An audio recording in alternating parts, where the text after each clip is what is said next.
Olá, auezeiras e auezeiros, por que não? Este é o primeiro episódio do AUE. AUE significa Apoiando uma Empreendedora, e é um projeto que nasceu recentemente e que pretende dar voz, visibilidade e inspirar mulheres empreendedoras. Eu e a Carol Caracas somos as apresentadoras e hoje temos o prazer de estrear o AUE, quadro do EmpreendaCast, com uma convidada muito querida que tem uma história incrível, a Tatiana Pimenta.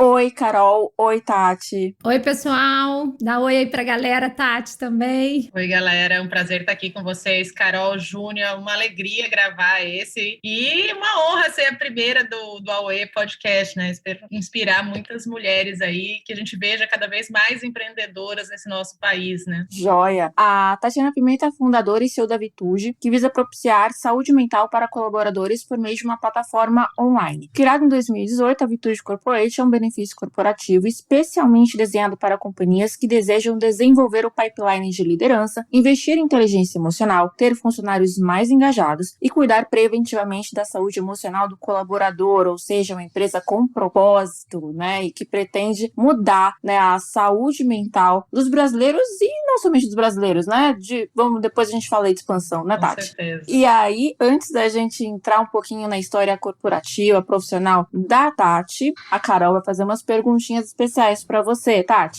Então vamos lá. Eu fiquei sabendo que você é maratonista. Conta pra gente aí o que você gosta quando você não está trabalhando e criando essas coisas maravilhosas aí da sua startup. Eu acho que legal você trazer o ponto da maratonista. Na verdade, eu comecei a correr em 2012, eu comecei caminhando, né?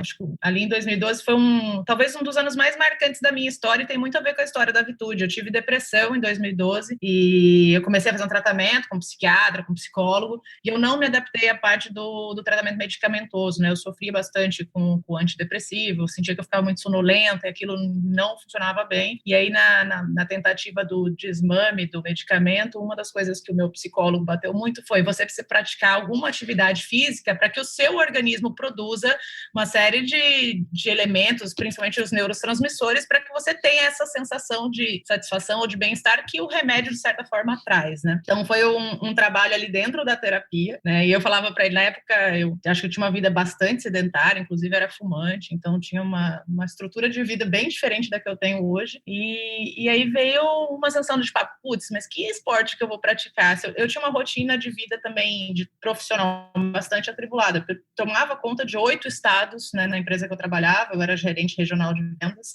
E nessa coisa de 8 estados eu vivia dentro do avião. Falei, putz, que tipo de esporte vou eu praticar, sendo que eu vivo viajando, então não consigo me matricular numa academia nem nada. E aí o próprio psicólogo falou assim, já pensou em correr ou em caminhar? Porque é só você ter um tênis, você leva na mala, em qualquer lugar você faz isso. E acho que de tanto a gente bater nessa tecla na terapia, veio a ideia de começar a caminhar, mas veio um impulso interessante. Teve um dia que eu estava no aeroporto de Congonhas, e aí eu vi uma revista naquela livraria que tem bem num cantinho, que era a antiga La Selva, e tinha uma revista Runner, que estava assim, 16 semanas para sair do sofá e mudar de vida. Eu falei, que título interessante, fui lá olhar a revista, e era basicamente um guia, faltavam 16 semanas para São Silvestre, era um guia para sedentários correrem a São Silvestre. Eu falei, gostei dessa ideia, vou comprar essa revista, e fui seguindo o guia da revista. Eu comecei caminhando, fazendo algumas dietas, fazendo uns exercícios em casa, e aí nessa brincadeira, naquele ano eu corri minha primeira São Silvestre. Então fiz ali tudo que eu precisava fazer, acabei descobrindo nesse mundo de corrida que existiam ali os grupos de corridas, assessorias esportivas, me matriculei na MPR, que é do Marcos Paulo Reis, e acabei fazendo uma série de amigos ali, e aí acho que a corrida me picou, né? Eu comecei com a ideia de fazer uma São Silvestre, depois fui fazer prova de 10, de 15, todo mundo fazia meia maratona, então vou fazer meia maratona também. Aí minha primeira meia foi um ano depois que eu corri a meia maratona do Rio, prova linda, eu falei, gente, eu quero isso pra mim, quero correr mais. Aí fui fazendo meias, e na assessoria tinha muita gente que fazia maratona, e quando chegavam perto dos ciclos de maratona ali, tipo, todo mundo começava a planejar férias, viagem, e aí teve uma outra coisa que se conectou, né, porque pessoas planejavam correr uma maratona, que são 42 quilômetros, para quem não tem noção da distância, ou não conhece, não é muito familiarizado com o mundo da corrida, e eu falei, gente, 42 quilômetros é bastante, mas eu vou gostar dessa ideia de viajar com um grupo para correr, e aí me inscrevi em 2013, me inscrevi para a Maratona de Berlim em 2014, então foi assim, assim, falei, vou pegar um ano aqui, vou me preparar, né? E a minha primeira prova, falei, se eu tiver que fazer uma só, que seja num lugar incrível, né? Que seja num lugar bacana. Berlim é conhecida por ser uma das maratonas mais velozes do mundo, né? Aquela inteira plana. E aí marquei um super período de férias, fui lá, treinei o ano inteiro, corri Berlim, fiz 4h40 de prova. E aí depois disso eu falei, quero mais disso aqui, né? No meio da prova a gente cansa e fala assim, por que eu vim fazer isso, né? Que diabo eu tava com essa ideia na cabeça para vir correr uma maratona. Mas depois que eu cruzei ali a linha de chegada, a gente se sente tão poderoso. Acho que tem uma coisa interessante da maratona, que é você ter a noção de superação, né? Putz, consegui fazer aquilo, e acho que me ajudou muito na carreira e na profissão, porque junta disciplina, junta planejamento, junta organização, né? Ninguém corre uma maratona sem treinar adequadamente, sem fazer dieta, sem ter um sistema de fortalecimento muscular e ter uma vida mais regrada, né? Você tem que acordar cedo e treinar, você tem que fazer treino de 3 horas, 4 horas. Então, acho que tudo isso teve um impacto muito grande na minha vida como um todo, e aí em todos os sentidos, porque aí tem uma coisa de você se alimentar melhor, você virou uma atleta, por mais que seja uma atleta amadora, exige ali um cuidado alimentar, exige um cuidado com sono, né? Exige um cuidado de descanso, porque parte desse treinamento é descansar, né? A gente tem que garantir ali que durmam 8 horas por dia e que você tenha o corpo de fato saudável, né? Então acho que foi isso. Eu já corri 4 maratonas, corri Berlim, corri Chicago, corri Paris e corri Buenos Aires. Nossa, deu branco aqui agora. Eu ia falar que era Porto Alegre, mas Porto Alegre estava programado se não tivesse a pandemia. Uau, já começou inspirando muito aqui, Tati. Olha, eu pessoalmente já corri, nunca corri maratona, mas continuo aqui invejando, com uma inveja boa de você, porque eu não tenho a menor dúvida de que traz tudo isso aí. É foco, disciplina, disposição, energia, né? Então, super parabéns. Vocês aqui que estão nos ouvindo, inspirem-se e vejam que foi do sedentarismo para a São Silvestre. Então, olha, que foco, hein? A gente vai já ver esse foco dela refletido aqui na história empreendedora. Então, fiquem com a gente que vocês vão amar. Mas, Tati, mais uma invadida aqui na sua vida. Eu fiquei sabendo que existe um tal de Freud. Quer contar um pouquinho dele? Eu tenho um na minha vida também. Então, são umas paixões na nossa vida, né? Conta aí.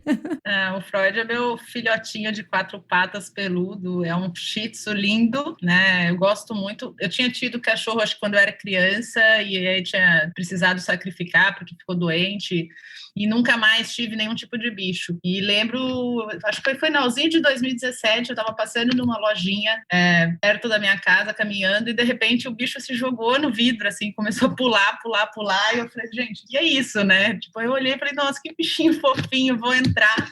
E como diz um amigo meu, a gente não pode colocar no colo, que se colocou no colo não tem mais volta. E eu pedi para você, posso ver, posso pegar, posso colocar no colo? Eu coloquei no colo, ele me lambeu inteira, falei, acho que eu vou ter que levar alguma coisa para casa, né? E aí passei uns 3 dias, eu passava na frente da loja, olhava, voltava, aí fiquei um pouco da dúvida, né, se comprava um cachorro ou não, ou se adotava, e acabei me apaixonando por aquela figurinha, acabei levando para casa, né? E já são aí 3 anos com ele, e ele é meu parceirão de tudo, assim. Quem tem, acho que bichinho sabe o quão é incrível, né, você ter, assim, acho que é um amor incondicional, né, e faz uma diferença grande. E como eu já tinha Vitude, né, quando eu olhei pra cadeira, eu falei assim, tem cara de Freud? Eu ia perguntar isso. O branding tá completo, né, Tati? Você tá fazendo uma gestão aí, que é a minha especialidade, marca pessoal, então você tá fazendo uma gestão perfeita aí da sua marca pessoal, alavancando seu negócio. Eu achei realmente fantástico. Parabéns aí. Eu soube também que você tem um hobby, né? Você tem um carinho especial por flores. Então, como que é? Qual é o papel desse hobby aí? Até na tua rotina louca, na tua saúde mental, como é que isso surgiu? E qual a importância disso, né? Da gente ter um hobby? Essa pergunta é boa, porque, na verdade, esse hobby ele surgiu na pandemia, durante a quarentena. Não era algo que me atraía, mas até fruto da terapia. Aí você vê como a terapia permeia a minha vida. Acho que 2 coisas que eu comecei foi cultivar flores e escrever um diário. E agora todos os dias eu acabo escrevendo, né? E é bacana você parar para pensar, mas o exercício de cultivar flores veio muito no sentido de desconexão. Então, uma das coisas que a Ju, minha psicóloga, pontuou muito para mim, Tati, com a chegada da pandemia e o home office, você está fazendo reunião da hora que você começa o dia até a hora que você termina o dia, e tudo isso é muito conectado por uma tela. Eu gostaria de provocar em você um exercício que você pudesse fazer coisas onde você tivesse conexão com a terra, né, com o ar, com alguns elementos, que você parasse, desconectasse, que você não precisasse sequer de um celular, porque às vezes, por exemplo, você vai correr, você leva o celular para escutar música, alguma coisa assim. Queria que você fizesse algo que você não precisasse de absolutamente nenhum equipamento digital, nada. Eu quero esse exercício, e ela me fez algumas provocações, e aí os 2 que eu escolhi foi o cultivo de flores, que eu acho que a minha mãe gosta muito de plantas e tudo mais, eu sempre tive aquela coisa de gostar de orquídeas, né, de ouvir as orquídeas em casa, falar, nossa, que bonitas. E aí acho que meu primeiro gosto ali foi, vou tentar cultivar uma orquídea e ver se eu não deixo elas morrerem. E, por fim, fui aprendendo, né? Então, fui entendendo como é que fazia a poda, como é que molha, porque você tem uma dosagem certa, né? Você tem que colocar gelo ao invés de água, você não pode dar excesso de água, porque ela acaba morrendo. Então, foi legal. O primeiro vaso que eu plantei, todo o cuidado de montar ali terra, a casquinha de pinos, musgo. Então, teve um exercício ali, eu levei acho quase 2 horas para montar um primeiro vaso, e aí depois fui montando vários. Hoje, minha casa inteira florida, eu devo ter lá pelo menos umas 10, 12 orquídeas, e tenho agora de espécies diferentes, então elas acabam nascendo em períodos diferentes, e foi legal para eu até entender que eu consigo criar alguma coisa e não deixar morrer, porque até então, tipo, eu não tinha o hábito de cultivar nada, assim, pelo menos nada de planta, assim, que eu vivia fora de casa, no escritório, na rotina, e o escrever também, que eu acho que vale comentar, que é basicamente caderno e papel. Então, muitas vezes, o que eu faço é um exercício de sentar na varanda de casa com esse caderno e escrever. Às vezes eu saio para tomar um café na padaria, né, para sair um pouco dessa coisa de casa, que a gente já está, acho que 10 meses nessa brincadeira, 9 meses nessa brincadeira. Às vezes eu sento num lugar ainda de máscara, higienizo as mãos, peço um café e com o meu caderninho, não deixo, nem levo o celular, deixo o celular em casa. Então, aquele é o momento em que eu posso colocar os meus pensamentos de uma forma bem offline, de uma forma bem desconectada, e tem sido um exercício que eu recomendo para todo mundo, e cada um vai encontrar o seu. A corrida, por exemplo, eu tenho tentado ir correr, inclusive sem o celular e sem a música, para escutar os passos, escutar a natureza, como um exercício até mais forçado de desconexão, porque o excesso de conexão tem causado estresse e ansiedade na maioria das pessoas, e já tem até estudos falando que a gente está ficando com problemas oculares, né, por conta do excesso de tela, de brilho, de luz. Então, acho que é uma tentativa que veio aí com a pandemia, mas que deve ficar. Olha, fantástico. Muito, muito aprendizado aqui de vida pessoal. Falou do diário terapêutico, né? Falou de um novo hábito aí. Mais uma vez, desenvolvendo habilidades e competências que são fundamentais. E atitudes, principalmente, né? Porque a maior parte de um resultado vem da atitude. A gente até sabe, existe aquela pirâmide do chá, né? Competências, habilidades e atitudes. Existem estudos mostrando que mais da metade do resultado, 60%, 70%, vem realmente da atitude, e tudo que você falou aqui está muito relacionado a perseverança, persistência, criar hábitos, disciplina, tudo isso que a gente sabe que são comportamentos empreendedores, e sem isso não tem ideia boa que vai para frente, né? O empreendedor tem que estar bem.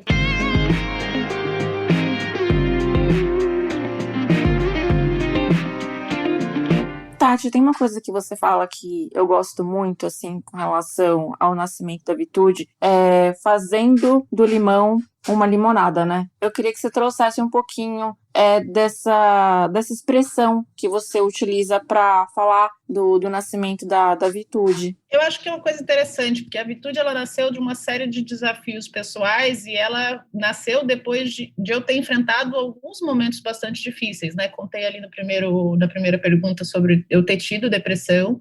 E a depressão foi uma coisa interessante, porque a gente não escolhe, mas ela é difícil de conviver, e as pessoas que estão ao redor muitas vezes não entendem o que a gente está passando.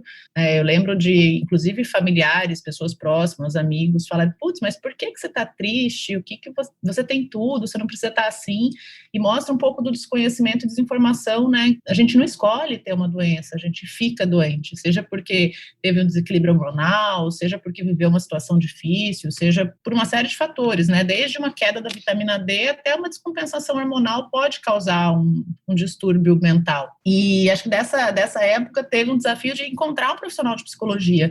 E em 2012 não era fácil. Hoje a gente vê todo mundo falando de saúde mental, as revistas estão falando disso, os jornais estão falando disso, a gente vê as empresas se movimentando no sentido de oferecer isso para os colaboradores, mas em 2012 ainda era muito rodeado de tabu, né? As pessoas, quando você até pediu uma indicação, você fala, mas para que você quer um psicólogo? Por que você está procurando isso? O que está acontecendo? Acho que teve ali um desafio de encontrar, acabei passando por experiências super frustrantes nos planos de saúde e depois descobrindo que os planos de saúde, de fato, não conseguem atender quando a gente pensa em psicologia, porque eles remuneram muito mal o profissional de psicologia, né? Acho que esse é um ponto que a gente precisa ter em mente. E um segundo momento, e já na história poucos anos depois, é que a gente teve ali, eu como funcionária, engenheira civil, trabalhando na construção civil, a gente viveu ali um momento, né, de Operação Lava Jato, em 2015. Eu estava trabalhando numa empresa suíça de equipamentos para construção civil, essa empresa civil obrigada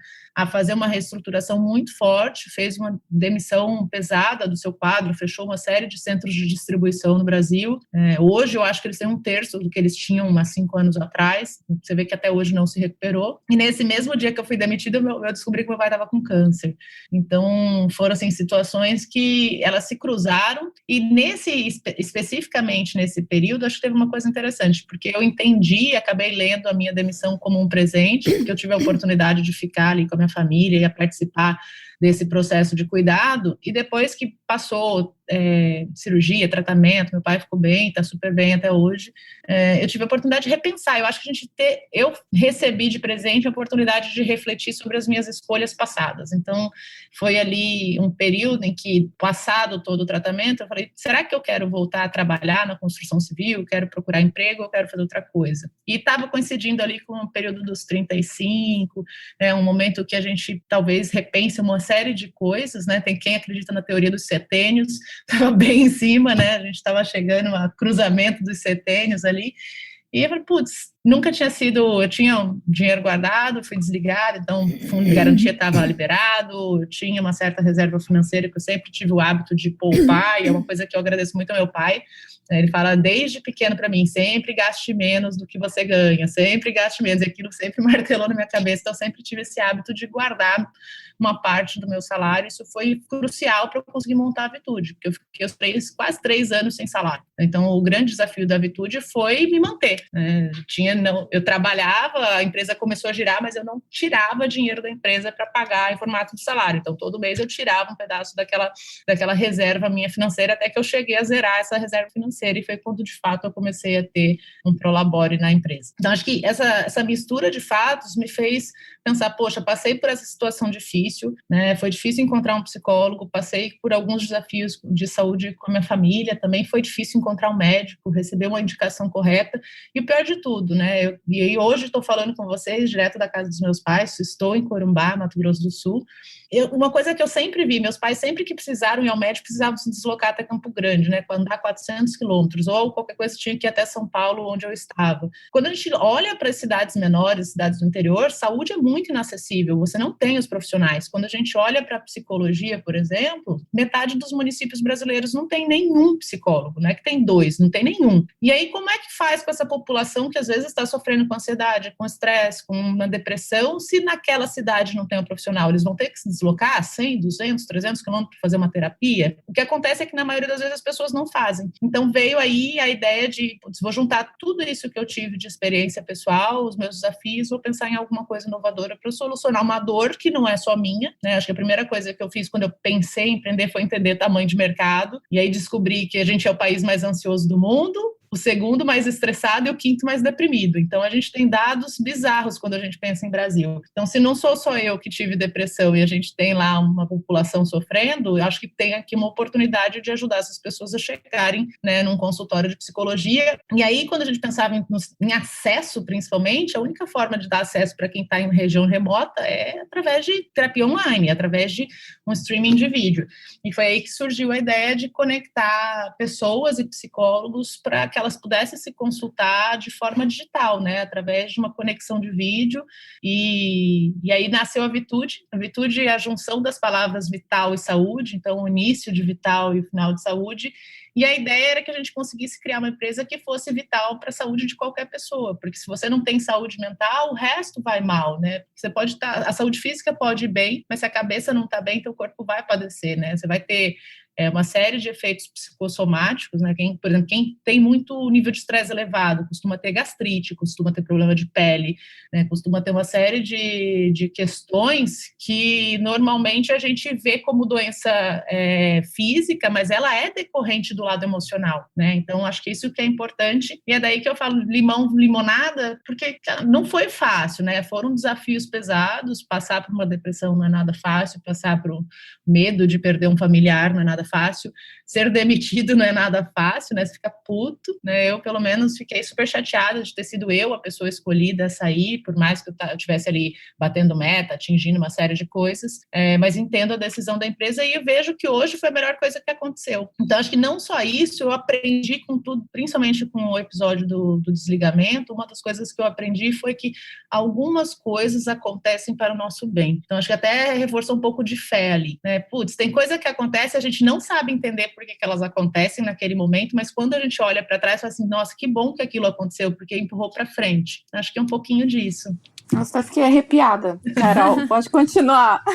Olha, eu também estou arrepiada, porque ela falou dos 35, da teoria dos setênios, e eu tava vendo meu filme, a minha história aqui, né? Porque com 36 eu pedi demissão também de uma carreira corporativa, bem-sucedida, em ascensão, e simplesmente repensei, né? As minhas escolhas da maneira que você falou. E, enfim, você já explicou como o tal do limão virou uma limonada.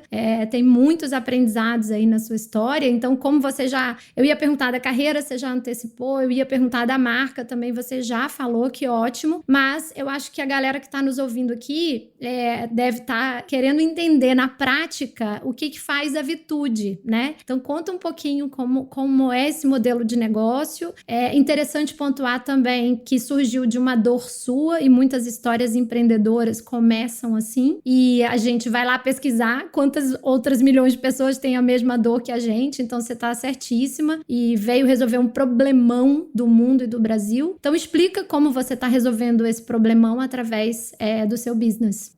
Legal. Acho que a primeira coisa, a Vitude, ela nasceu como modelo de negócio, a gente fala que é um marketplace, né? Ela nasceu para conectar pessoas que querem fazer terapia, psicólogos. Então, eu tenho, de um lado, profissionais extremamente capacitados. Hoje, na Vitude, só tem profissionais de psicologia e a gente faz uma curadoria bastante forte para que a gente tenha sempre profissionais habilitados que estejam registrados junto ao Conselho de Psicologia, que tenham, de fato, uma experiência comprovada no manejo clínico, porque isso é super importante, né? Não adianta eu colocar um profissional que tenha pouca experiência, que vai acontecer o que aconteceu comigo lá no plano de saúde. Eu passo num profissional que tem pouca experiência, eu saio de lá frustrado, tenho que procurar outro. E aí você vai passando de profissional em profissional e tendo experiências ruins com isso. Então, a gente tem um cuidado muito grande em que a nossa base de profissionais, a nossa rede de psicólogos seja uma rede extremamente curada, né, capacitada, e também a gente tem essa atenção. E do outro lado, eu tenho as pessoas que estão procurando um psicólogo, seja porque elas estão com algum sintoma de adoecimento, então porque elas têm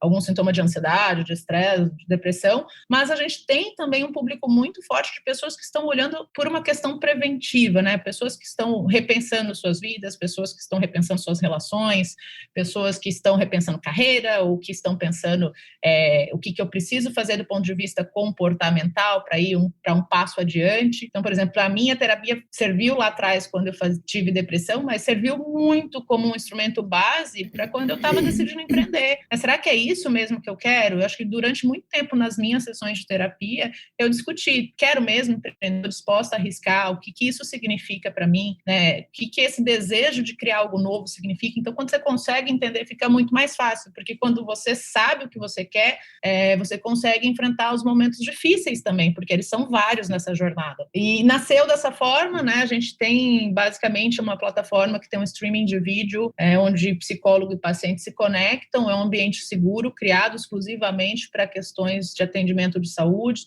obedece hoje toda a parte de LGPD, mas a gente já tinha um atendimento de uma norma americana de saúde, que é a IPA, né, o IPA Compliant, que é algo que protege dados de saúde de pacientes. Isso é super importante, porque a gente está falando de um serviço que requer sigilo absoluto. Eu não posso ir num psicólogo e ficar com a dúvida de se isso alguém vai saber ou não. Então, a parte de sigilo e privacidade nesse tipo de serviço é crucial, né? Ele faz parte disso. E aí, em 2018, a Vitude está com 4 anos e meio, você quando me apresentou falou de 2018. 2018 tem um marco muito interessante. A primeira coisa é que em 2018 foi aprovada a terapia online no Brasil. Até então a gente fazia, mas era extremamente criticado, porque não era regulado, tinha uma série de limitações.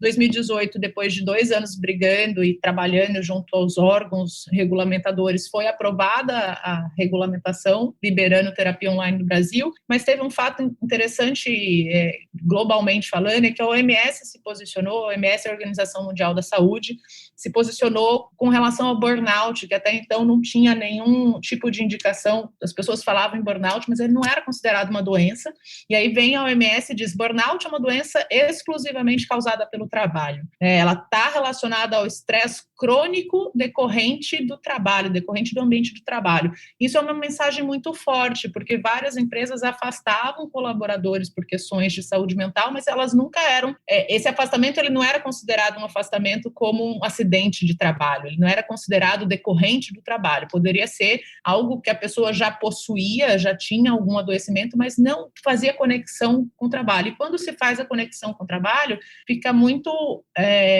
estampado a necessidade dessa empresa prevenir isso e cuidar, né? Porque se é uma coisa que já ia acontecer, né? Se eu vou trazer um exemplo, um câncer, ninguém escolhe, não é o ambiente de trabalho que provoca isso, mas eu estou falando que o burnout sim é ocasionado por aquele ambiente, né? Ou pela estrutura do trabalho, a psicodinâmica daquele local, e isso faz com que uma série de empresas comecem a olhar de forma mais atenta. Opa, mas se isso aqui vai virar motivo de afastamento de trabalho, eu preciso cuidar.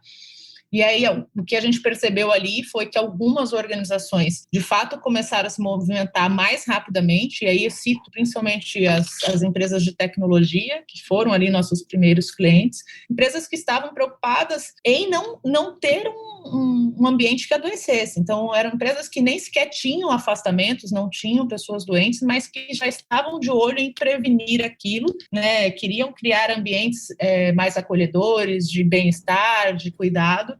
E aí foi nesse momento que a gente começou a ser procurado, né, por algumas organizações, e a gente viu, poxa, tem algo aqui que a gente não estava vendo, a gente estava olhando só a conexão entre psicólogos e pacientes, mas tem um outro player aqui que está sentindo uma dor, que é a empresa. Ela precisa criar aqui um programa de saúde mental, ela precisa estruturar um programa de wellness, precisa pensar em como educar essa população sobre essa temática, porque as pessoas sequer sabem o que é doença mental, né? A gente tem um tabu enorme quando fala disso. E aí a gente começou a ter os primeiros clientes, né? Acho que o nosso primeiro cliente foi a Resultados Digitais, que é uma startup, scale-up já falo que eles são enormes, de Santa Catarina. E a gente montou o primeiro programa muito em conjunto, né? Putz, o que precisa ter, o que não precisa, a gente discutiu. Então, foi uma modelagem a várias mãos, né? Eles nos ajudaram, nos ajudam até hoje muito, né? Participam de várias sessões de feedback com a gente para entender o que precisa melhorar. A gente está no 3º ano de contrato agora. E isso nos ajudou a formatar um modelo que a gente pudesse ir bater na porta de outras empresas e oferecer. Então, a gente começou com a Resultados Digitais, depois veio a 99, depois vieram alguns escritórios de advocacia que também entenderam que era importante oferecer isso para os seus advogados e colaboradores, até que a gente chegou no ano passado, e aí a gente tinha ali mais ou menos uns 10 clientes. No ano passado, finalzinho do ano, novembro, a gente foi investido pela Redpoint Ventures, que é um fundo americano que tem atuação no Brasil, um fundo super relevante aqui, e a Redpoint já tinha investido na Gympass, e eles acreditavam que a gente estava seguindo exatamente o mesmo modelo da Gympass, né? A Gympass inicialmente vendia diárias de academia e depois de um tempo passou a vender atividade física como um benefício para dentro das organizações. E a Redpoint entendia que a Vitude faria a mesma coisa com terapia online, né? Que a gente ofereceria terapia e programas de saúde mental como um benefício e que a empresa patrocinaria isso para ter um ambiente mais saudável. E, de fato, esse investimento que entrou em novembro do ano passado, ele foi direcionado para a gente construir o que a gente chama de máquina de growth, né? Montar as equipes de marketing, vendas, para que essas equipes pudessem estar produzindo conteúdo, falando desse assunto em diversos veículos, criando ali uma autoridade em torno disso, mas também procurando as empresas falando, olha, eu sou aqui uma empresa que trabalho com saúde mental, eu posso te ajudar a montar um programa, né, de wellness, eu posso te ajudar a montar um ambiente inteiro sobre isso, a gente vai falar de diagnóstico, a gente vai falar de conscientização da liderança, a gente tem aqui a plataforma tecnológica que você oferece terapia online para os seus colaboradores e eu te ajudo ao longo dessa jornada. Então, foi aí que nasceu Vitude Corporate. Hoje já corresponde a uma parte significativa da nossa receita, então a gente já tem mais receita vindo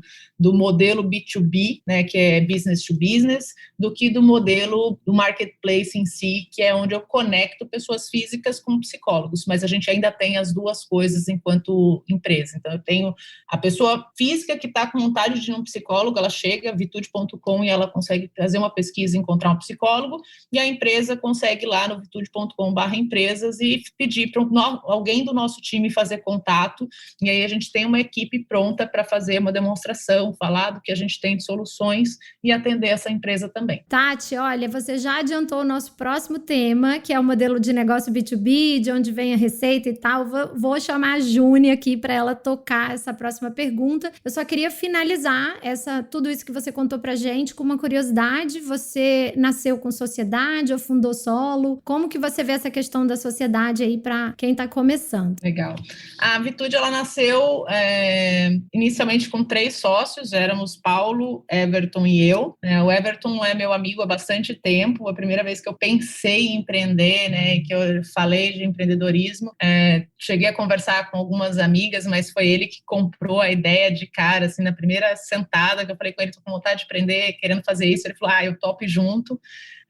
Assim, uma tomada de risco bastante interessante, e ele me apresentou o Paulo, que era amigo dele, que tinha muita vontade de empreender também, e a gente começou junto a Vitude.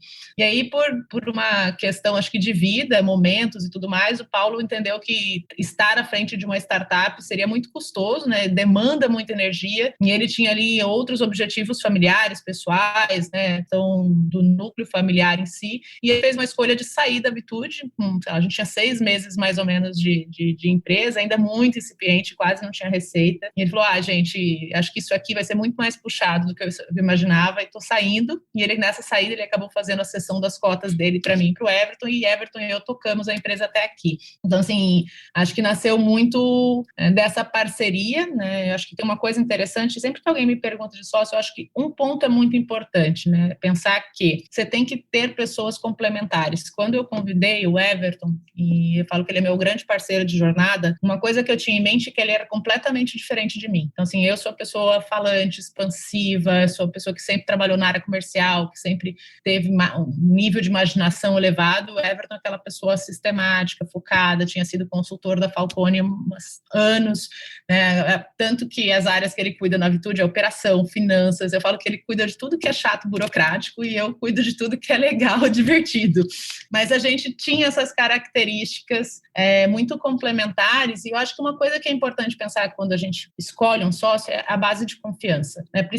Essa base de confiança, ela precisa ser muito elevada, porque você vai ter conflito, né? Você vai ter dias difíceis, você vai ter momentos em que as coisas não vão dar certo, e você precisa ter pessoas ali que você esteja, de fato, confortável de dividir momentos bons e momentos ruins. Eu costumo fazer essa analogia, mas eu acho que ela é muito válida, que sociedade sociedade é igual casamento. Você precisa gostar de estar com a pessoa, você precisa gostar de estar ali, você vai ter momentos difíceis, você vai ter momentos bons, então, tanto quando tiver que abraçar, chorar e um acolher o outro, quando tiver que celebrar. Então, acho que isso é super importante. E eu falo que essa coisa de escolher gente diferente também é muito válido, porque se vocês são dois iguais, vai faltar know-how e expertise ali no meio da jornada. Então, acho que é super importante. Eu acho que essa diferença nossa, essa dicotomia que a gente tem, faz a Vitude crescer, assim, faz a gente sempre se questionar e sempre pensar de uma forma positiva, e trouxe a gente até o momento que a gente está hoje, né? Já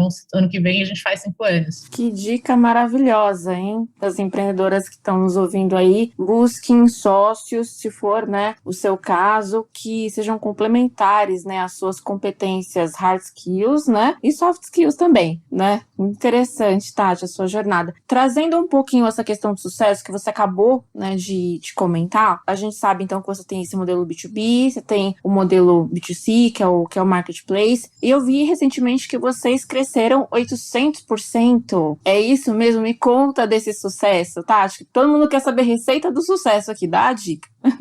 Na verdade, esse crescimento é o crescimento que a gente teve no mundo corporativo, né? A gente cresceu, a gente saiu ali de um volume, a gente tinha mais ou menos 11 contratos, né? No início da pandemia, a gente estava chegando a algo perto de 20, mas nem todos os 20 estavam formalizados, e hoje a gente já passa de 80 clientes corporativos. Então, a gente está chegando a 90 agora, nesse momento que a gente grava esse podcast. Acho que esse crescimento tiveram diversos fatores. A gente passou um 2019 muito intenso, falando com uma série de empresas, produzindo conteúdo sobre saúde mental, falando de saúde mental no universo do trabalho. A gente chegou a aparecer em algumas matérias, a gente saiu numa matéria que foi capa da revista HSM, falando de saúde mental. A gente participou de uma revista que a Exame falou sobre burnout. Ano passado a gente estava na matéria, o Estadão, a Folha, o Valor, vários deles falaram de saúde mental, e a gente estava sempre presente como fonte, falando, explicando por que era importante, né, trazendo ali o racional do quanto isso trazia lucratividade e rentabilidade para dentro das organizações, e diversas empresas passaram a ter contato com a gente naquele momento. Em janeiro desse ano, a gente fez um evento chamado Cubo Mental Health Day, e a gente passou um dia inteiro no Cubo, que é o espaço, o ecossistema criado ali pelo Itaú. Foi um evento presencial que atraiu mais de 1.000 pessoas, que circularam pelo prédio, que conversaram com psicólogos da Vitude, que assistiram às palestras. Então, a gente vinha ali provocando essa reflexão, e aí vem pandemia em março, né? Quando a pandemia veio em março, uma série de empresas teve que colocar todo mundo para trabalhar em home office, fazer lockdown, movimentar esse time, e aí acho que ficou latente a questão da saúde mental, porque as pessoas foram para casa, muitas isoladas, e aí algumas num núcleo familiar que não estavam, por mais que a gente, eu brinco que nem em férias a gente fica de 4 por dia colado nas pessoas. E, normalmente, mesmo em home office, a gente tinha a possibilidade de terminar o trabalho, sair, festejar, ir para algum lugar, ter momentos de lazer, e isso a pandemia nos tirou, né? A gente ficou limitado ao espaço que a gente tinha dentro de casa, ali ainda no começo, muito sem saber o que ia acontecer, e as empresas se viram, né, na necessidade de rapidamente tomar uma ação que tangenciasse essa questão da saúde mental. E aí as empresas que já nos conheciam, né, por exemplo, o Grupo Boticário, que virou um dos nossos clientes, a gente já vinha conversando há quase 12 meses, né? Então a gente já tinham participado, inclusive, do Cubo Mental Health Day como palestrantes, falando do quanto a empresa valorizava a questão de saúde de uma forma geral, né? E aí acho que o que a pandemia fez foi acelerar a intenção de algumas organizações. Então a gente já tinha, por exemplo, com a SAP, uma relação muito próxima, porque a gente já participava de um processo com eles, que é o do Algoritmo da Vida, que é um programa social, né, de prevenção ao suicídio, em parceria com o Twitter, com a Amazon. E acho que o que aconteceu foi uma aceleração, né, de algumas empresas que já tinham a intenção de contratar esse tipo de serviço. Elas tomaram a decisão muito rapidamente ali entre março, abril, maio, e aí à medida que essas empresas começaram a falar, a gente está fazendo um projeto de saúde mental e a gente está com a Vitude, a SAP soltou matéria, o Boticário soltou uma matéria, teve uma matéria legal na Gazeta do Povo falando ali do Boticário enquanto nosso cliente, o que eles estavam fazendo. Isso foi atraindo mais e mais clientes interessados, pessoas interessadas interessados, eu falo que até hoje tudo que a gente fechou é inbound, né? Então as pessoas chegam até a Vitude procurando, ou é member get member, né?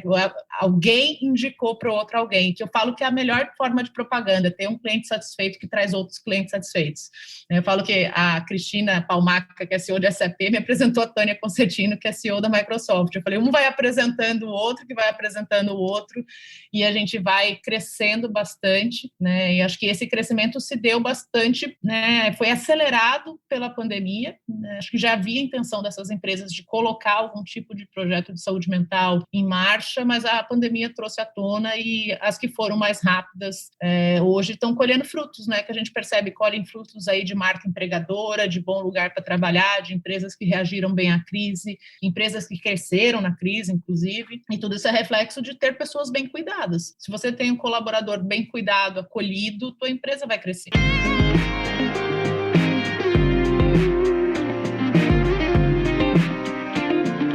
Eu queria apontar uma coisa muito interessante que você trouxe, e aí puxando sardinha aí, pelo que eu faço da vida, né? Que é a comunicação, né? Você citou, a gente apareceu no Valor, a gente apareceu na Forbes, apareceu em diversos veículos de comunicação, e isso é muito importante, né, Tati? Assim, as pessoas conhecerem a sua marca por meio de outros, né? Outros que já têm a chancela de confiança da sociedade, como, por exemplo, o veículo de comunicação, ou como, por exemplo, a questão da indicação, como você acabou de pontuar, né? Alguém que já tem um laço de confiança com o outro, e neste laço de confiança vem a recomendação, né? Ou alguém lê, né, sobre a sua organização, a sua marca em um veículo de comunicação, sendo que este veículo de comunicação já tem, né, esse laço de confiança com o seu leitor, com o seu telespectador, com o seu ouvinte, né? Que legal que você trouxe isso, que seria um ponto que eu ia perguntar, para finalizar, antes de passar para a Carol, você imaginou, quando você criou a Vitude, que você estaria nesses veículos de comunicação nacionais e internacionais, que eu vi uma matéria sua em inglês na Forbes também, muito chique, né? E os prêmios também que você recebeu, né, ao longo dessa jornada, o prêmio Cartier e, se eu não me engano, mais um outro, né? Será que você poderia compartilhar um pouquinho pra gente dessas conquistas, sabe? Dessas coisas bacanas que aconteceram e se você imaginava que aconteceriam? Olha, se eu falar que eu imaginava lá quando eu fundei a Vitude, eu vou dizer que não. Né? Acho que muita coisa do que acontece hoje ela é uma construção. Né? A gente celebra bastante quando acontece, mas por mais que você sonhe grande, que você imagine como vai ser daqui 10, 15, 20 anos, talvez alguns pontos a gente não consegue ver com clareza. Por exemplo, imaginar que eu ia estar listada numa matéria da Forbes América do Norte, né? Ou sei lá, ganhar um prêmio internacional como foi o prêmio Cartier. A gente não imagina porque isso vai acontecendo, né? Eu nunca imaginei que a gente ganharia um prêmio internacional. O que eu imaginava quando eu fundei a Vitude é que eu queria o máximo de pessoas possíveis sendo cuidadas, sendo bem tratadas. Então, eu falava, se eu conseguir atingir 10% da população brasileira fazendo terapia ou 20% da população brasileira fazendo terapia, isso vai ser um sonho. Então, acho que é um pouco dessas grandezas que eu tinha em mente, mas não os prêmios ou as coisas que viriam por conta disso. A premiação Cartier talvez seja um dos marcos mais legais de carreira que eu já tive, assim, sem sombra de dúvida. É um marco importantíssimo na vida de Vitude, mas na vida da Tatiana também, porque ela é uma premiação que já existe há mais de uma década, criada ali pela Fundação Cartier, que é uma joalheria famosa no mundo, né? E o objetivo deles é incentivar o empreendedorismo feminino. Então, é uma premiação voltada a mulheres que eu recomendo que todo mundo que estiver empreendendo no Brasil se inscreva, tem uma inscrição uma vez por ano. Vale muito a pena, não só pela parte financeira, mas por toda a estrutura e todo o apoio que você constrói, toda a rede. Por exemplo, no meu ano, que foi 2019, foram 21 empreendedoras de todos os lugares do mundo, e para mim o que eu trouxe de aprendizado foi perceber que às vezes a gente fala que o Brasil é difícil, burocrático, é complicado empreender aqui, mas eu conheci gente, por exemplo, do Oriente Médio que não pode ter empresa, que tem que colocar a empresa no nome do marido, porque o local não permite, porque tem uma regulamentação que é contra o empreendedorismo feminino, ou locais onde as mulheres têm muito mais dificuldade de acesso a crédito, porque é mal visto empreender, é mal visto você sair da sua casa, você não responder ao seu pai ou ao seu marido. Então, culturalmente, eu vivo num país onde eu sou permitida fazer o que eu quiser. Ninguém me impede, ninguém vai falar, Tatiana, você não pode abrir uma empresa, você não pode liderar uma organização. Então, esse choque de cultura, para mim, foi um dos aprendizados mais ricos da jornada, como um todo, inclusive de vida. E até hoje a gente tem contato. Então, a gente está numa fase agora de captação de investimentos de novo. E aí, por exemplo, uma das meninas que ganhou o prêmio nos Estados Unidos é investida de um fundo que eu tinha interesse em falar. Eu, entrei em contato com ela e falei, olha, vi aqui que a sua empresa foi investida pelo fundo tal, você poderia gentilmente fazer uma ponte? No outro dia tinha um e-mail dela para o investidor apresentando, falando, olha, essa menina aqui estava comigo na premiação Cartier, ela é finalista da América Latina, ela está fazendo um negócio super legal, mental health, queria te conectar. E a gente já está conversando com o fundo. Então, são pontes muito ricas. A mesma coisa a turma da Europa. Eu estou falando com fundos europeus que talvez eu não tivesse acesso. Né? Cheguei a falar com um fundo de Singapura essa semana. Eu não teria acesso se eu não tivesse feito essas pontes lá. Então, para mim, acho que foi rico nesse sentido de conexão. E o tempo inteiro eles suportam a gente. Então, já passaram-se aí 15 meses desde a premiação, desde que aconteceu lá a cerimônia em 2019, e eu ainda continuo recebendo, colhendo os frutos, né, de ter participado desse evento. E eles dizem, né, eles falam que se você virou Cartier, se você entrou para a rede Cartier, isso é para sempre, independente se você vai ter a empresa daqui a alguns anos ou não. Então, acho que fiquei bem satisfeita e acho que uma novidade que eu já posso compartilhar é que eu fui convidada para ser júri da premiação esse ano para a América Latina, sou a única brasileira no júri, e acho que é fruto de alguns feedbacks que foram dados lá, muito interessantes, porque quando eu participei na minha edição, uma coisa que eu senti falta na composição do júri é que ninguém nunca tinha empreendido. Né? Era um monte de gente estudioso, acadêmico ou de fundo de investimento, mas eu falei, para você conseguir julgar alguém que está empreendendo, você tem que ter sofrido na pele que é empreender. Né? E eu provoquei muita Cartier nesse sentido, coloquem mais pessoas que são empreendedoras para ser júri, porque elas vão saber fazer as perguntas corretas, elas vão saber entender momento, timing e coisas que precisam ser feitas. Eu falei, você não pode perguntar determinadas coisas para um empreendedor porque não faz sentido com a jornada, né? Eu lembro que eu fui muito questionada, quando que a Vitude vai dar lucro? Eu falei assim, ela pode dar lucro amanhã, se você quiser que eu pare de crescer, né? Eu posso ter um crescimento orgânico de 5% ao ano, só que hoje a Vitude cresce 5 vezes por ano, né? São 500% de crescimento em receita.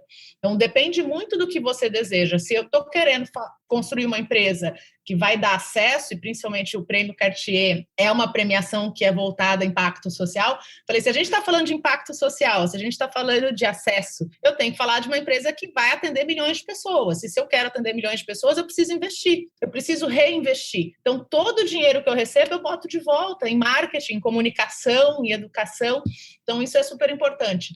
E com a questão da comunicação, eu acho que tem para mim, uma visão muito clara de que eu estou num negócio, eu acho que isso vale para todo o negócio, mas para o meu vale muito mais, que é rodeado de desinformação. Né? As pessoas têm muito tabu, muito preconceito, não sabem do que se trata, e a gente só consegue derrubar mito, tabu e desinformação com comunicação. A única forma da gente falar para o mercado, olha, é assim que se faz, é falando, é usando os veículos de comunicação, é criando autoridade, é construindo uma marca que as pessoas respeitem. Então, sim, precisa de um investimento nisso. Então, eu recomendo que todas as empresas, sim, investam, e eu falo que branding deve ser investido desde a data zero, eu não preciso esperar a minha empresa ter um tamanho X para investir em comunicação. A gente criou um blog da Vitude no dia zero. A primeira coisa que nasceu da Vitude foi um blog, não foi a plataforma nasceu 3, 4 meses depois, e hoje a gente recebe 3 milhões de pessoas por mês na plataforma por conta dos conteúdos que a gente criou. Então, assim, essa coisa da comunicação sempre foi algo que esteve na nossa cabeça como um pilar central do negócio, né? Comunicação faz parte da estratégia. E ela precisa ser planejada, pensada e executada com muito carinho. Maravilhoso. Eu tô me deliciando. Olha, gente, tudo que você falou, Tati, é o que eu e a Carol acreditamos, fazemos, né? E educamos as pessoas, né? Pessoas físicas e empresas. Então, é um bálsamo, né? Ouvir isso, né, Carol? Sim, sim. Eu tô super honrada, né? Porque é engraçado que antigamente existe uma lenda, né? E que mulher não ajuda mulher, que mulher. E o que a gente vê hoje, esse movimento, né? É muito grande de mulheres levantando mulheres e estimulando, impulsionando. E eu não sei onde isso começou, né, lá no corporativo, certamente eu vivenciei algumas coisas, eu vi algumas coisas, mas eu vejo que no empreendedorismo, assim, hoje o clima do momento, o espírito dessa época é de muito apoio, né? Muita troca, como você acabou de citar aí na sua fala, com todas essas meninas aí, com o grupo Cartier, pessoas conectando pessoas. Então, eu tô super honrada porque tá super alinhado com os meus valores e com o que eu faço no meu trabalho. Tudo que eu ensino de marketing digital hoje é para mulheres empreendedoras, então a causa que está por trás é o empreendedorismo feminino. E eu tenho os meus porquês também, e não vai dar para entrar agora, né? Mas muitas mulheres têm dores de não terem tido flexibilidade de tempo, porque estavam numa empresa quando suas filhas eram muito pequenas, né? Naquela famosa primeira infância, que também se conecta com o que a gente está falando aqui, que é fundamental para a segurança emocional das crianças depois, para a saúde mental, como você tá trazendo aqui o tempo todo. Então, assim, tá passando muita coisa aqui na minha cabeça enquanto eu te escuto, e a gente já fica com aquela sensação, eu quero tomar um café com ela, eu quero sair para jantar com ela, eu quero tomar isso mesmo. Quero tomar um quero vinho ser amiga com ela. dela. Eu quero ser best friend dela. É isso aí, mas vida que segue agora, senão a gente vai entrar no papo feminino aqui, então vamos seguir com a entrevista, né? E aí eu queria resgatar, já que você falou da sua jornada, um pouco de lições aqui para quem está nos ouvindo, né? Para quem está começando ou para quem está hesitando, que a gente sabe que a vida da empreendedora é um gráfico assim, né? Para cima e para baixo, quem não tá me vendo aqui, mas eu tô fazendo para cima e para baixo com o dedinho, porque não é uma linha reta e também não é sempre uma linha de subida. Então tem muitos erros, muitos aprendizados e muitos acertos. E aí eu queria começar te perguntando o que você considera nesses últimos 5 anos que foram os seus principais erros e os principais aprendizados que você pode compartilhar com a mulherada empreendedora. Nossa, acho que tem uma série de coisas. Eu queria até, antes de responder a pergunta, voltar no ponto que vocês falaram sobre mulher apoiar mulher, que é uma coisa que eu ouvi. Eu participei de um programa especificamente que eu ganhei uma bolsa do Google chamado Black Box Connect. Ele foi um pouco antes da premiação, 1 ano antes da premiação Cartier, exatamente. Um programa que não existe mais, senão eu recomendaria. Eu acho que meu ano foi o último. Também era alguma coisa, eles selecionavam mulheres empreendedoras ao redor do mundo para uma imersão no Vale do Silício de 15 dias, e a gente ficava ouvindo, recebendo conteúdo de mentores e pessoas ali do Vale. Então a gente teve contato com Airbnb, com Netflix, com diversas empresas que já eram gigantes, com o próprio Google, que era o sponsor do projeto. Então vários ali foram falar com a gente de diversos temas.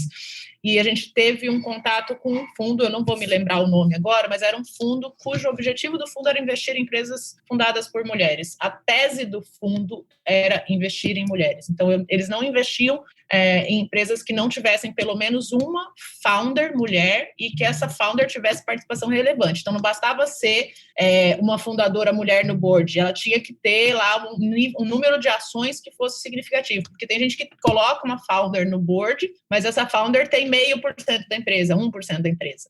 Então, ali o objetivo era ter alguém que tem participação relevante ou que esteja na posição de CEO, a posição de número 1 dentro da sua organização. Eu lembro de uma fala, porque tinha um investidor homem nesse grupo, e aí a gente conversou e ele falou assim, olha, ele estava investindo toda a fortuna porque ele tinha perdido a esposa, e a esposa era muito militante. Ele falou assim, uma das coisas que a minha esposa pediu é que eu continuasse fazendo o que ela acreditava, e ele estava ali naquele fundo, de fato, apoiando. Ele falou assim, uma coisa que eu recomendo a todas vocês, né, até me emociona um pouco, mas ele falou, o dia que vocês venderem a empresa de vocês, por favor, invistam em mulheres, porque a gente não vê isso acontecendo. Então, passem para frente, né, algo que estão fazendo por vocês. Então, se vocês receberem um investimento, se vocês forem bem-sucedidas, se as empresas de vocês tiverem êxito, vocês de fato ficarem ricas, apoiem mulheres, não simplesmente usem o dinheiro a favor de vocês. Tipo, passem para frente essa construção. Então, uma coisa que eu lembro muito e que ficou marcado, isso já tem uns 2 anos, Cara, se você tem um pouquinho de tempo disponível, mentore outras mulheres, ajude mulheres que estão em outra trajetória, um pouquinho mais cedo que vocês. Então, hoje eu sempre tento fazer isso de o tempo que eu tenho livre. Às vezes eu não consigo responder todas as mensagens que chegam, principalmente no LinkedIn. Minha caixa é hoje de um nível de insanidade que é até assustador. Mas sempre que eu vejo uma mulher falando assim, Tatiana, eu estou querendo empreender, eu queria ouvir você, por mais que eu não conheça, que eu não tenha contato, eu sempre tento parar uma horinha, meia horinha do meu tempo e falar assim, tá, vamos marcar. Às vezes eu tenho que marcar de sábado, de domingo, porque a semana está muito agitada, mas eu sempre reservo ali, hoje às 2 da tarde, hoje é um sábado, mas às 2 da tarde eu tenho um bate-papo desse com uma pessoa que está começando uma jornada, que vai começar a fazer a primeira captação de investimentos. Então, assim, é super importante esse dedicar um tempo ao outro. E eu sou super grata porque eu já recebi muito de outras pessoas. Infelizmente, até hoje eu não recebi de mulheres, né? Essa jornada, ela é muito masculina, tipo, mas os meninos também que estão nesse caminho de empreendedorismo sempre têm parado para me ajudar. Assim, eu tenho diversos. O César do Gympass, outro dia, estava falando comigo num sábado também. Eu estava conversando algumas coisas com ele, falei, putz, primeiro, obrigado, porque o Gympass já está gigante e você está aqui num sábado falando comigo. Né? Já conversei com outros CEOs de outras empresas e eu percebo que todos eles têm essa abertura de vou ajudar um colega que está nessa jornada comigo. Então, eu convido todas as mulheres a, se vocês tiverem um pouco de tempo disponível, que ajudem outras também, porque essa jornada não é fácil, ela é solitária. E aí, acho que vindo para a tua pergunta, vou pensar aqui um pouquinho. Se eu falar de acerto, com certeza o meu maior acerto foi ter escolhido o Everton de sócio. Eu falo que a gente tem lá as nossas diferenças, a dicotomia de pensamentos diferentes, mas isso ajuda a empresa a crescer. Então, sempre pensar em pessoas que você, de fato, confie, goste de estar perto, é sensacional, mas que tem as habilidades ali diferentes e complementares ao que você não sabe fazer. Porque durante muito tempo, você não vai conseguir contratar nenhum funcionário, né? Vocês vão ter que fazer, vocês vão ter que pôr a mão. A menos que seja uma empresa que no PPT consiga investimento ou que os fundadores tenham grana para começar, de fato, um negócio já com uma certa estrutura, a gente não tinha. A gente começou com quase nada de recurso financeiro e durante muito tempo a gente era que fazia tudo, inclusive escrever os artigos do blog, eu escrevi os artigos do blog. Então, você tem que ali ser um pouco versátil para fazer tudo. De erro, acho que erro vai acontecer todo dia, o que a gente tem que ter em mente é que a gente precisa aprender com os erros. Então, acho que eu já tive erros desde, fazer isso é um erro muito que acho que talvez o que eu mais escolho é aprendizado. De fazer contratações muito rápidas, então às vezes você está na pressa porque está crescendo, ou você contrata pessoas que vieram de indicação de alguém próximo, e aí a gente baixa os filtros quando alguém vem de indicação, ao invés de eu fazer todas as perguntas necessárias de um processo seletivo, eu simplesmente acho que foi indicada por um amigo ou por alguém que aquela pessoa tem de tudo que a gente precisa.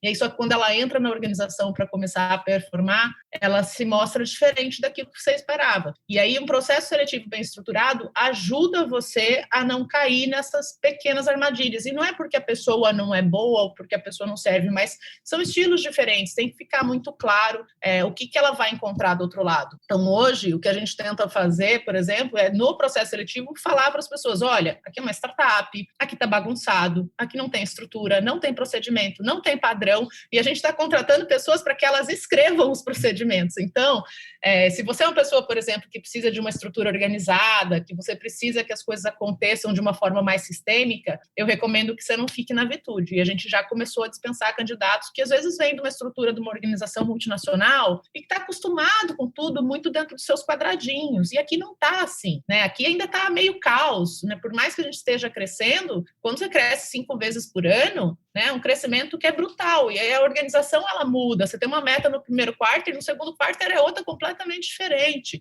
E por isso, inclusive, a gente adota modelos de gestão, como a gente usa o Chiara aqui na Vitude, né? Que é o modelo de gestão hoje que o Google aplica. É um modelo que pensa em meta trimestral, eu não penso no ano.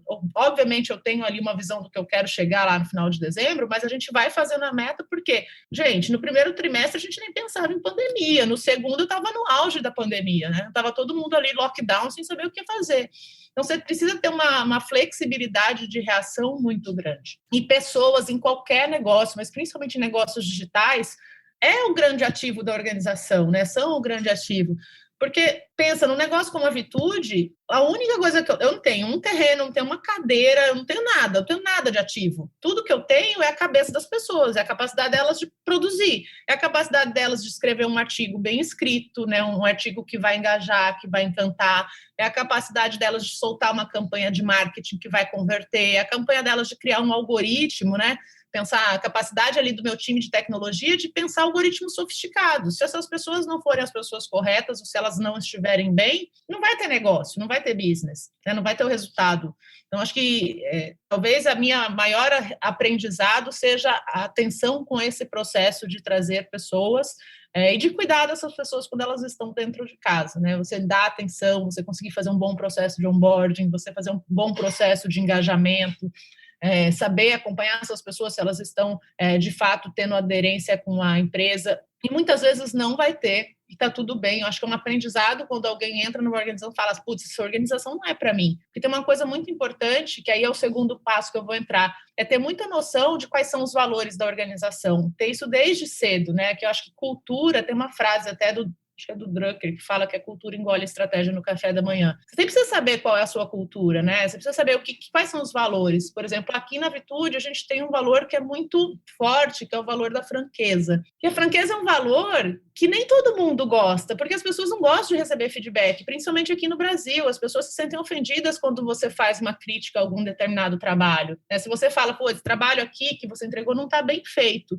as pessoas escutam isso e elas assumem que você está falando que ela não serve ou que ela não presta. E não é isso, você está falando do trabalho, você está falando de que determinada atividade não teve um nível de planejamento que era esperado, ou que não teve um nível de execução que a gente esperava, né? Então, a gente tem isso aqui, a gente fala a verdade na Vitude. Quem gosta disso, fica. Quem não gosta, sai. E, às vezes, as pessoas saem até chateadas. Tem gente que sai, nossa, porque lá as pessoas falam o que pensam. Sim, faz parte da cultura corporativa, né? Então, acho que essa coisa... E a gente tem que estar bem, porque se você não entende que aquela é a sua cultura, quando alguém também falar, puxa, estou saindo porque eu não gostei, a gente pode ter a tendência de se sentir culpado, ficar mal, e não tem porquê, né? Acho que cultura é isso, você acredita e você vive aquilo, né? Você vê aquilo sendo vivido no dia a dia.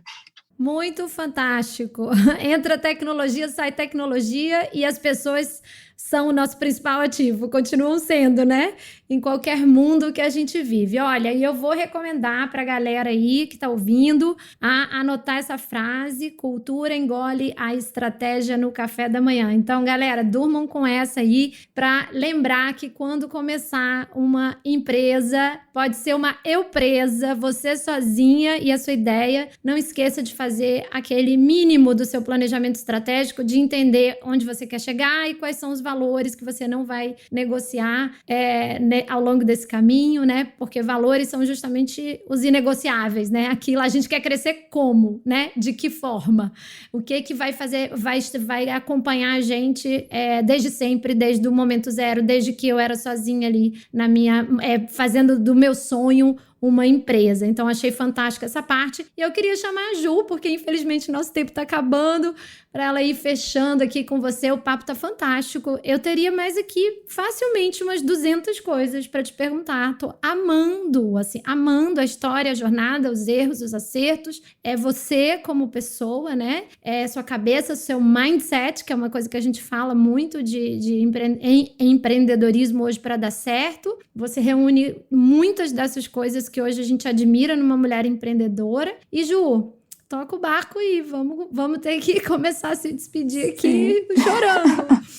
Sim, e é interessante, Tati, que eu nem precisei perguntar uma coisinha que estava aqui no nosso roteiro, que é a questão da empreendedora mulher dentro do universo das startups, da predominância masculina, atmosfera competitiva, difícil de navegar e tal, que você trouxe, né, na sua trajetória, né? Você mencionou, poxa, são mais homens, né, que acreditaram na Vitude pela predominância masculina, e essa coisa de ajudar a empreendedora dentro desse universo das startups, né, que é tão competitivo e, enfim, tem pouca representatividade. Você é essa representatividade hoje, né, gente? Eu penso em startup liderada por uma das mulheres que eu penso é você. Olha a força do brand pessoal aí também.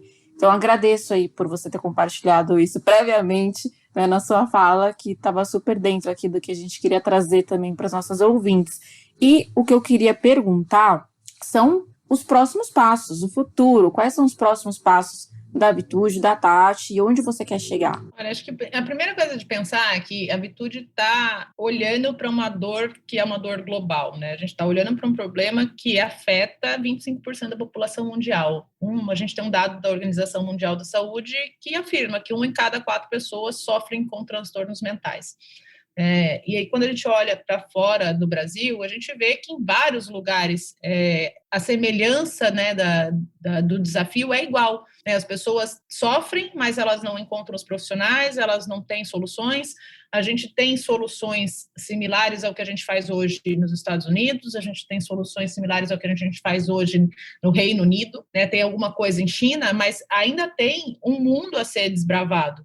Então, acho que quando a gente pensa em próximos passos, a gente pensa primeiro que os próximos 2, 3 anos vai ser de foco total no Brasil, porque a gente tem um tamanho de mercado aqui que é gigante, mas que o primeiro passo de internacionalização seria avançar para algum país da América Latina. Então, hoje a gente domina a língua portuguesa. Então, a gente atende hoje 9 países de língua portuguesa, né? A gente atende Brasil, a gente atende Portugal, Moçambique, Angola, países aí que a gente consegue atender seus habitantes, porque a base de supplier, né, os fornecedores, quem vende o serviço é o psicólogo, e o psicólogo fala português.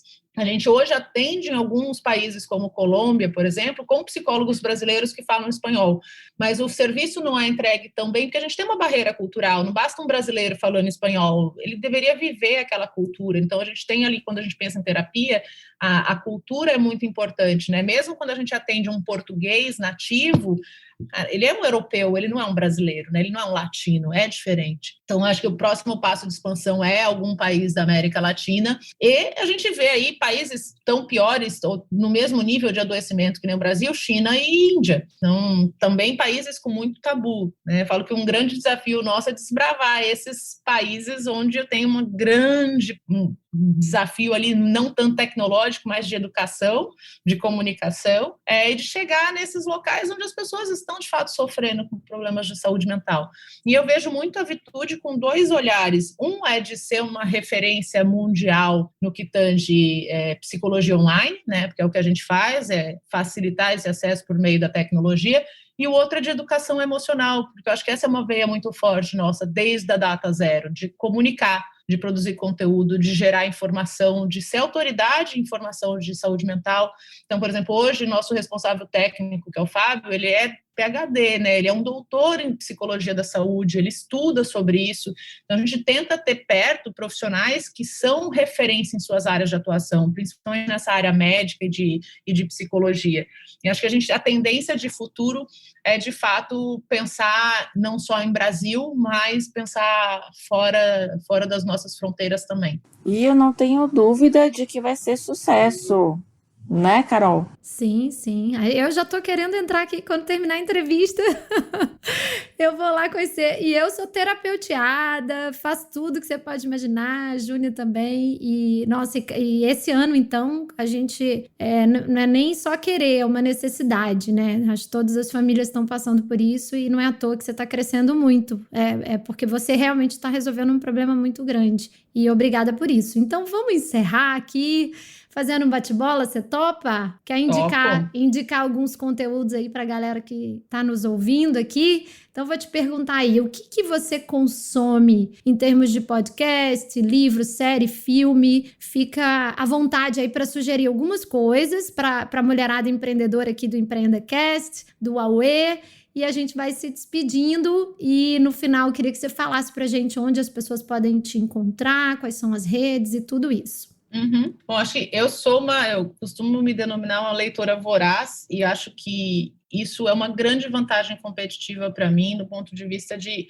absorção de conteúdo. Eu sempre gostei muito de ler, então acho que fiz engenharia, mas eu era engenheira que gostava de ler, então isso é bem pouco característico em profissionais da área mais de exatas, mas sempre gostei e acho que desde que eu comecei a empreender, o meu ritmo de leitura aumentou e esse ano em especial, até porque eu acho que tive mais tempo disponível, não perdi tanto tempo no trânsito, eu li muito mais do que nos anos anteriores. Então, eu cheguei a ler uma média de 4 livros por mês, o que quando a gente olha para o Brasil, eu considero bastante. Nossa população lê muito pouco, né? Ela se informa muito pouco. Eu optei por cancelar os meus programas de TV, jornal. Falei, gente, podem me criticar, mas vou ficar um pouco alienada. Não quero saber quantas pessoas morreram, não quero saber como é que está o governo, não quero saber do Trump, nem do Bolsonaro, nem de ninguém. Deixa eu ler que vou ganhar mais. Acho que foi uma escolha para esse ano. Me parece que foi uma escolha acertada. Cada um acho que sabe assim, o que é bom para si. Eu acabei de ler um livro que é uma tradução, um livro chamado O Sistema Amazon. Eu estou mostrando para vocês, quem está ouvindo não consegue ver. Essa tradução, eu sou assinante da Grow Livros, que é uma startup aí, que nasceu ali da TAG Livros, e a Grow ela é focada nos livros de gestão. Então esse livro ele não tem na Amazon para comprar ainda, é só a Grow que está com essa exclusividade da versão traduzida para o português, mas eu achei sensacional, foi um livro que eu consumi em 2 dias, de tão interessante que eu achei. Fala muito da cultura Amazon, fala muito do que eu falei nas respostas anteriores aí, sobre ter clareza da cultura. E acho que uma coisa que me marcou desse livro foi a gente pensar, você não vai conseguir agradar todo mundo, nunca, e acho que já deixo isso como um recado para qualquer empreendedor que queira. A gente nunca vai conseguir ser ao concurso, nem Jesus Cristo conseguiu, né? Então a gente tem que estar ok com as nossas decisões, tem que estar ok com a nossa filosofia de vida, tem que estar ok com a cultura que a gente escolheu ter na nossa empresa. Algumas pessoas não vão se adaptar, algumas pessoas vão ficar chateadas conosco, e tem um outro livro que eu já recomendo que emenda um pouco disso que eu estou falando, que é o Radical Candor, que no Brasil foi traduzido como empatia assertiva. Ele fala muito de Radical Candor, é franqueza radical, né? Acho que tem um pouco a ver com a cultura da virtude e a questão da franqueza, e o nosso valor em inglês é radically candid. Tem uma coisa que a autora fala no livro que eu acho muito interessante. Ela fala que você tem que cuidar genuinamente das pessoas, você tem que desafiá-las de forma autêntica. E ela fala uma coisa assim, se nunca alguém ficou bravo com você ou não ficou chateado com você, porque você não desafiou a pessoa o suficiente. Então, o teu papel de líder é sim fazer críticas, é sim pontuar o que não está legal, é sim desafiar, porque as pessoas só vão crescer se elas forem desafiadas. Em alguns momentos da jornada, as pessoas não vão ficar contentes. Tem gente que não vai aceitar feedback, tem gente que vai achar que você está dando feedback porque você está perseguindo ou porque você não é um bom gestor, e o que importa é que a gente esteja consciente de que a gente está fazendo o melhor, que a gente está fazendo um esforço de tentar cuidar e mostrar para a pessoa que existe um caminho, que existe um processo que pode ser mais bem feito. Acho que esses 2 livros são bem marcantes. Eu li outro livro interessante esse ano, é menos de business, mas vale muito para a vida, e talvez tenha sido um dos melhores, que foi a Minha História, que é a biografia da Michelle Obama. Eu fiquei encantada tanto com a Michelle quanto com o Barack Obama. Falei, nossa, que história fantástica. Acho que ela, talvez eu diria como uma fonte de inspiração. Aquele livro, de fato, me inspirou esse ano a pensar que a gente pode conquistar aquilo que a gente quer, né? A gente não tem barreiras, a barreira está dentro da nossa cabeça, né? Eu posso ser uma pessoa negra e chegar na presidência dos Estados Unidos, posso. Ele chegou, né? Eles chegaram, e eu acho que isso é muito interessante e vale muito para a gente, porque às vezes a gente se questiona uma série de coisas e a gente se coloca. Eu já vi muita amiga mulher, e eu às vezes já tive nessa postura, nesse local de fala, de putz, isso não acontece porque eu sou mulher, ou eu não consigo porque eu sou mulher. A gente consegue, a gente vai talvez ter que fazer um pouco mais de esforço, mas é possível, né? A gente tem aí, eu quero que cada vez mais a gente tenha mais exemplos de mulheres empreendendo, mas para mim ali foi um livro que foi fonte de inspiração. Sobre podcasts, eu gosto muito dos que contam histórias de empreendedores. Eu gosto muito ali do Like a Boss, né, que é do Rodrigo Dantas, e esqueci o nome do rapaz da Alura, do Paulo, fugiu o sobrenome, mas é do Rodrigo e do Paulo. É sensacional o podcast. Eu tive a oportunidade de participar de uma gravação com eles no começo desse ano. A edição foi ao ar quando a gente já estava em pandemia.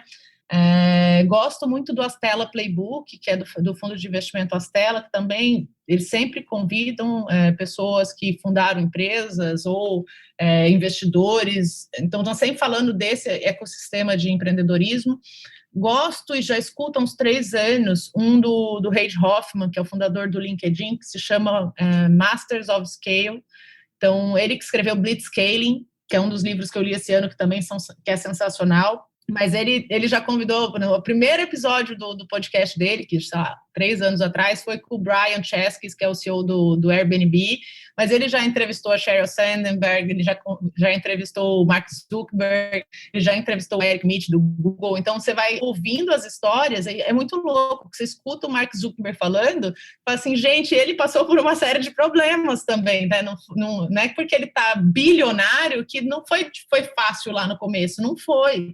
Então você começa a perceber que mesmo essas pessoas que hoje são gigantescas, que estão à frente de, sei lá, gigantes, né, nas bolsas aí, elas começaram no dia zero, elas tiveram seu dia 1, elas tiveram suas dificuldades, elas aprenderam uma série de coisas. Então acho que eu gosto muito desses onde a gente consegue ver pessoas reais falando das suas dificuldades, e principalmente quando elas eram, ninguém conhecia. Então, acho que são aí podcasts muito interessantes para se ouvir. Quando eu penso em série, gente, para mim, quando eu ligo o Netflix é para relaxar a cabeça, eu adoro série de gastronomia. E eu vou ver tudo que vocês imaginarem. Assim, eu já assisti The Chef Show, né, tem um Food Feel, Somebody Food Feel.